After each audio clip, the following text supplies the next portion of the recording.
अब ये दूसरा क्वेश्चन आ गया कि QSO 1984 कानून शहादत ऑर्डिनेंस के कौन से लोग हैं कि जो अहलियत नहीं रखते गवाही की। ठीक है, अब आपके सामने introduction. Under the Islamic law it is the duty of the witnesses to come forward and give testimony. Islamic कानून के तहत ये एक ज़िम्मेदारी है गवाह की कि वो आए और शहादत दे। Witness is the medium through which the fact can be proved और डिसअप्रूव्ड।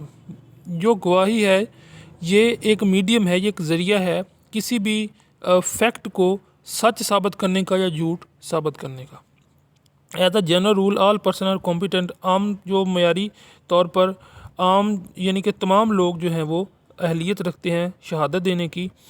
और QSO के तहत अंडर आर्टिकल 3 में 1984 provide the qualification and disqualification for the persons are appear as a witnesses. यानी कि 1984 जो है वो हमें बताता है कि कौन अहल है और कौन अहल नहीं है। Meaning of competency of witnesses का मतलब भी यही है। रेलिवेंट परवीन इसका 3 और 14 ऑफ QSO 1984 है। Competency of witnesses under article 3 के जनरल रूल के जो भी क्वालिफिकेशन हमें कुरान ने और बताई है और हदीस की रोशनी में जो भी क्वालिफ़िकेशन होंगी वो ही जनरल क्वालिफ़िकेशन होंगी। नॉट प्रिवेंटेड फ्रॉम अंडरस्टैंडिंग, उससे सवाल किया जाए और उसका जवाब लिया जाए, ये उसका हक है। कि इसका सारे का मतलब ये नॉट प्रिवेंटेड फ्रॉम अंडरस्टैंडिंग, ठीक है ना, कि जब उससे सवाल किया जाए तो पूरा जवाब देना उसका हक है, कोई भी उसको टोक नहीं सकता। Capability of giving rational answer, अब उसकी ये अहलियत आ गई आगे, उसको जानना कैसे है कि वो वाकई में जो यानी कि पागल तो नहीं है, लुनेटिक तो नहीं है, ये जानने के लिए अब उसके टैटिक्स के ज़रिए जांचा जाएगा। Not convicted by court for perjury, झूठी कसम के जुर्म में उसको सज़ा ना हुई हो, अगर उसको सज़ा हुई है तो उसका जो भी कानून के तहत उसको कभी वो गवाही के लिए नहीं आ सकता कोर्ट के अंदर। Qualified as witnesses under holy Quran and the Sunnah, qualified as witnesses under holy Quran and Sunnah. मैं आगे बता चुका हूँ कि जो भी क्वालिफ़िकेशन हमें कुरान और सुन्ना ने बताई हैं अगर वो पूरी करेगा तो फिर ही। नॉट एन इंटरेस्टेड विटनेसेस, किसी के साथ मिला हुआ ना हो, ये ना हो कि बी पार्टी के साथ मिलकर ए पार्टी को फंसा दे और जो है वह झूठ बात कहे।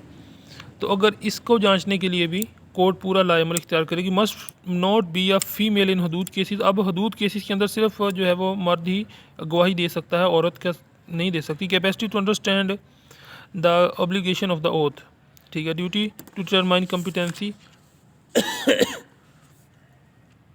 Article 3 is not an exhaustive. अब rule initiated in Article 3 of the QSO regarding the competency of witnesses is not an absolute or inflexible rule. Competency of witnesses के तहत हम ये बात करते हैं कि जनरल रूल ये है कि वो क्वालिफाइड हो और अपने आगे टेस्टिमनी दे।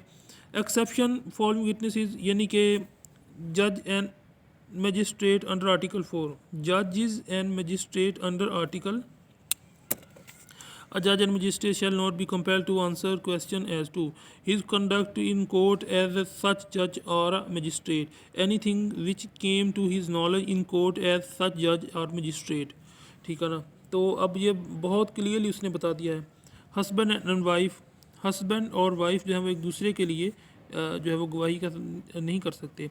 पब्लिक ऑफिसर जो होता है, not public officer, no public officer, कोई public officer shall be compelled, मजबूरी की to disclose communication made to him in official confidence when he consider that the public interest would suffer by the disclosure, यानी कि वो भी मजबूरी के तहत जब उसको ज़रूरी समझे तो पब्लिक ऑफिसर के लिए भी ये तमाम तो यानी कि आपने पढ़ लेनी है, इतना कोई मुश्किल काम नहीं है, आपने सारा ये पढ़ लेनी है, सिर्फ समझने की बातें हैं 2-4 इसमें। ये सिर्फ टर्म्स बताई गई हैं कि पुलिस ऑफिसर, मजिस्ट्रेट और रेवेन्यू ऑफिसर को गवाही का क्या हाल है और पब्लिक ऑफिसर किस तरह गवाही देगा, एडवोकेट और क्लर्क्स और सर्वेंट्स जो हैं वो किस तरह गवाही देंगे, हस्बैंड और वाइफ के आपस में क्या चक्कर है। तो ये आपने ज़रूर इसको एक दफ़ा देखना है, जितनी कोई लिखने के लिए ना 1-2 मिसालें इसमें से दे दें आप, पब्लिक ऑफिसर की दे देना, ये अपने जो एडवोकेट हैं या हस्बैंड एंड वाइफ वाली ये ज़रूर 2 दे देना, ये बस ज़्यादा ज़रूरी नहीं है समझना। अब उसके बाद में अगर इसका कंक्लूजन निकालते हैं कि to conclude, you can say that the competency of witness is a matter which is to be determined by the court in accordance with the provisions of the Article 3 of the QSO and all competent witnesses may be compelled. वही बात आ गई कि जो भी अहलियत कुरान की रोशनी में और जो भी हदीस की रोशनी में आई है, जब वो उसको पूरा करेगा तो अपनी गवाही दे सकता है, अदरवाइज़ वो गवाही नहीं दे सकता। उम्मीद आपको मेरी वीडियो पसंद आई होगी। इसको ज़रूर सब्सक्राइब करें हमारे चैनल को, और हमारी वीडियो को लाइक और नीचे कमेंट कर दें, और बेल के बटन पर ज़रूर क्लिक कर दें। इससे जो भी QSO की लेटेस्ट वीडियो आप तक पहुंचती रहेंगी। Thanks for watching.